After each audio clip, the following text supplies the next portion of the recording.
تو ایک بزرگ تھے، تو وہ جا رہے تھے تو پاس سے ایک عورت گزری جو کاروبار کرتی تھی، تو انہوں نے اس کی اصلاح کے لیے کہا کہ اس کام کو چھوڑ دو.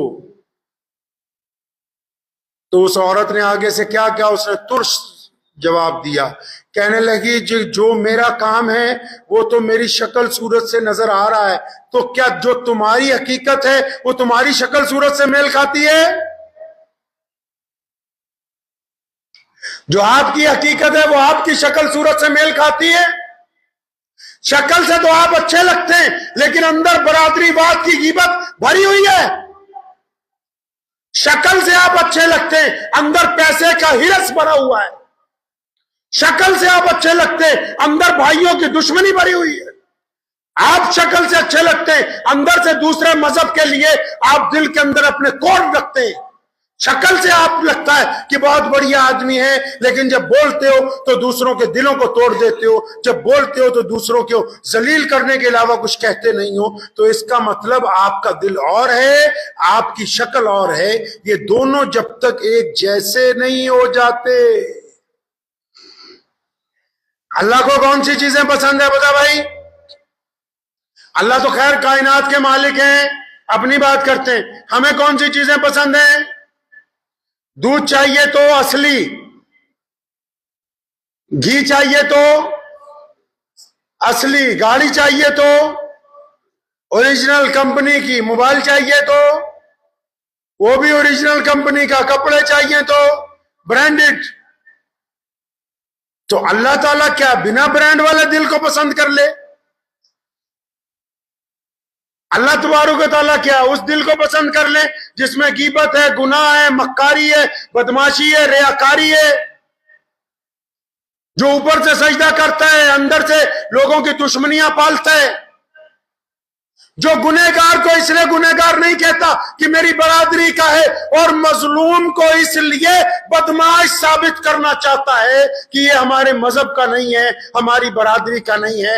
جو اس حد تک بے ایمان ہو ان کو نماز پڑھنے کا کوئی فائدہ ہونے والا نہیں ہے. یہ نہ سوچئے آپ کہ آپ نیکی کی طرف بلائیں گے اللہ آپ سے راضی ہو جائے گا. نہیں، دل کی تختی پر لکھ کے لے جاؤ. اگر آپ اپنوں کو گناہوں سے نہیں ٹوکتے، اگر آپ ہمت رکھنے کے باوجود گناہ کے سامنے دیوار بن کر نہیں کھڑے ہوتے، اگر آپ روتے ہوئے کے آنسو نہیں پہنچتے، اگر آپ ظالم کے پنجے میں پنجہ نہیں پھنساتے کہ رک جا میں موجود ہوں یہاں، محمد الرسول اللہ صلی اللہ علیہ وسلم کا غلام ہوں، تو پھر یہ ضمیر مردہ ہے. مردہ لوگ اگر چلتے پھرتے بھی رہیں تو اللہ کے نزدیک وہ زندہ لوگوں کے اندر شامل ہونے والے نہیں ہیں. تو زندہ لاش ہے نا وجود، بچھے من کی لاش، کہ اس کو پتا سب کو ہے کہ ہم کہاں کہاں منافقت کر رہے ہیں، لیکن اپنی ضد پر اڑے ہوئے ہیں، حق دھرمی کے اوپر اڑے ہوئے ہیں. ہم برادری واد نے ہمیں روک رکھا ہے، ہم نے جھوٹا یہ کہہ رکھا ہے کہ ہم تو کٹر ہیں اپنے مذہب میں، تسلی دینے کے لیے اپنے آپ کو 10 باتیں بنا رکھی. اگر ہم اللہ اور اس کے رسول کے احکامات کی پیروی کرتے ہیں، اللہ اور اس کے رسول صلی اللہ علیہ وسلم کے احکامات کی اگر ہم پیروی کریں گے تو ہمارے مزاج میں سے انا ختم ہو جائے گی. بہت سارے لوگ مجھے ان دنوں میں ملے تو بہت سارے لوگوں نے کہا اجی دعا کریو پردھانگی کے الیکشن آ رہے ہم پردھان بن جائے. بن سکتے،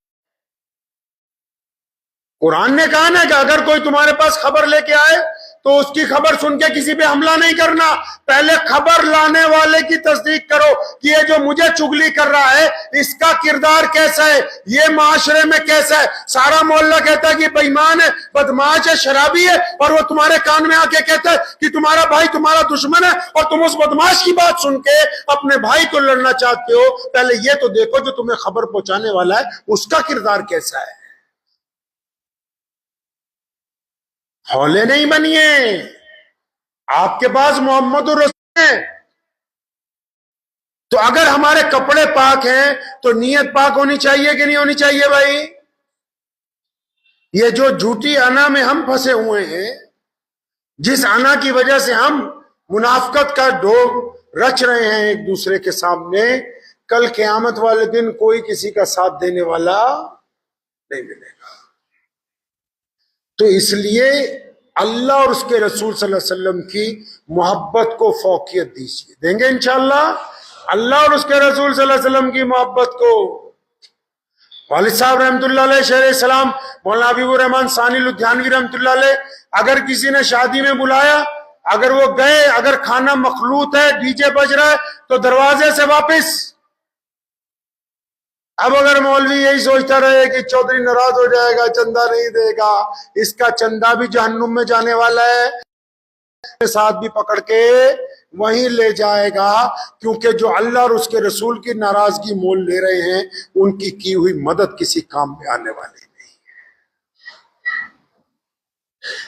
آپ کو تو یہ دیکھنا ہے، بہت سارے شوہر ہیں جو چاہتے ہیں دین پر چلیں اور بیوی اور اولاد اڑی ہوئی ہے. نہیں نہیں، ہم نے تو باجا بجانا ہے، ہر حالت میں بجے گا. بہت سارے یار دوست ہیں وہ چاہتے ہیں کہ ان میں سے کچھ نیکی کے راستے پر چلیں، کچھ زبردستی کر رہے ہیں تو ان کے سامنے آڑ ہی نہیں رہے کہ اچھا یہ ناراض نہ ہو جائے. ارے بھائی یہ ناراض اگر ہوگا 10 دن بعد تم منا لو گے. اللہ اور اس کے رسول صلی اللہ علیہ وسلم کی ناراضگی اگر مول لے لی تو قیامت والے دن کوئی آپ کا سہارا دینے والا نہیں موجود ہوگا. سب سے پہلے تو اپنے مزاج کو درست کریں، اپنے مزاج کو. ہمیں جو ہے سب سے زیادہ نقصان پچھلے 75 سال میں وہ اس دین نے پہنچایا جو نعوذ باللہ حضور صلی اللہ علیہ وسلم کی جگہ ہم نے خود اپنی مسجدوں میں ڈیولپ کیا ہے. ہم نے خود طے کیا یہ پنکھا کتنی دیر چلے گا، ہم نے طے کیا کہ اے سی کتنی دیر چلے گا، ہم نے طے کیا کتنے بجے تالا لگائیں گے، ہم نے طے کیا کتنے بجے کھولیں گے، ہم نے طے کیا کہ نماز کس طرح ہوگی. لیکن تمام کاموں میں کبھی پیارے محمد علیہ السلام کو نہیں دیکھا کہ نبی علیہ السلام کی مسجد میں کیا ہوتا تھا، رسول اللہ صلی اللہ علیہ وسلم کیا کرتے تھے. وہ کنسیپٹ ہی نہیں، اس طرف سوچتے نہیں، جا ہی نہیں رہے اس طرف. بھائی نبی علیہ السلام کا دین ہے نا، مالک کون ہے دین کا؟ حضور صلی اللہ علیہ وسلم اس کے مالک ہے نا. تو مالکوں کے مطابق کام چلے گا کہ نوکروں کے متعلق چلے گا؟ نوکر کا تو کام ہے صرف مالک کی حکم کو پورا کرے. تو نوکر مالک بننے کی کوشش نہ کرے کبھی، اس کو چاہیے مالکوں کے مطابق، مالک کا گھر ہے مالک کے مطابق چلاؤ، مالک نے یہ جسم دیا ہے مالک کے مطابق چلاؤ.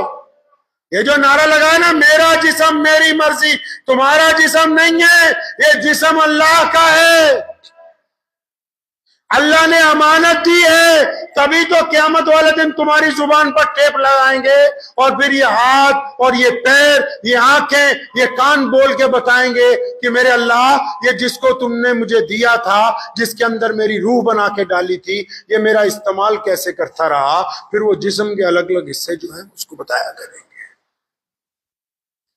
تو اس لیے اپنے دل کے اندر سے منافقت ختم کرنی ہے، خود تلاشنا ہے.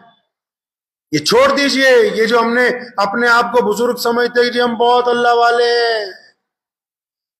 دین کے آئینے میں کھڑے ہو کے جب کبھی دیکھیں گے تب پتہ لگے گا کہ اللہ والے ہیں یا نہیں ہیں.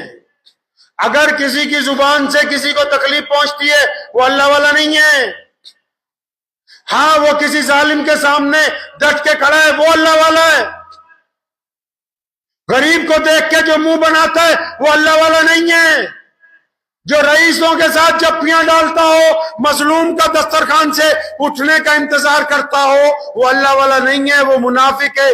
دیکھنے میں لگ رہا ہے کہ وہ اللہ والا ہے.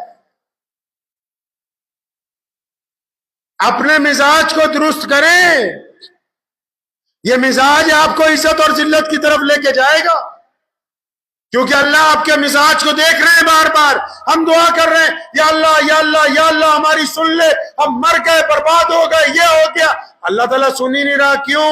کیونکہ جو ہمارا معاشرے میں وتیرہ ہے لوگوں کے ساتھ، اس میں ہم غریب کے لیے ہمدردی نہیں رکھتے ہیں. پھر جو آپ غریب کے لیے چاہتے ہیں اللہ وہی آپ کے لیے چاہتا ہے. آپ اپنے ملازم کو آپ اپنے ماتحت کو، آپ اپنے پڑوسی کو طاقت کے باوجود قطرہ قطرہ دینا چاہتے ہیں تو پیچھے سے بھی قطرہ قطرہ ہی موصول ہوگا۔ آپ دل کھول کے بانٹنا چاہتے ہیں تو اللہ کی طرف سے بھی اسی انداز سے آپ کے پاس مدد آئے گی۔ یہ اب آپ نے طے کرنا ہے کہ آپ عزت بانٹنے والے ہیں یا ذلت بانٹنے والے۔ عزت بانٹو گے عزت ملے گی، محبت بانٹو گے محبت ملے گی، نفرت بانٹو گے نفرت ملے گی۔ محمد رسول اللہ صلی اللہ علیہ وسلم نے یہ باتیں طے کر دی ہیں، انہوں نے کہہ دیا ہے کہ اللہ دلوں کے حال کو جانتا ہے، اللہ کو منافقت پسند نہیں ہے، تو ہم آپس میں تو ایک دوسرے کو دھوکہ دے سکتے ہیں لیکن اللہ کو کوئی بندہ دھوکہ نہیں دے سکتا۔ تو دعا کریں کہ اللہ مجھے بھی اور آپ سب کو اپنا اپنا دل پاک کرنے کی توفیق عطا فرمائے۔ وآخر دعوانا ان الحمدللہ رب العالمین۔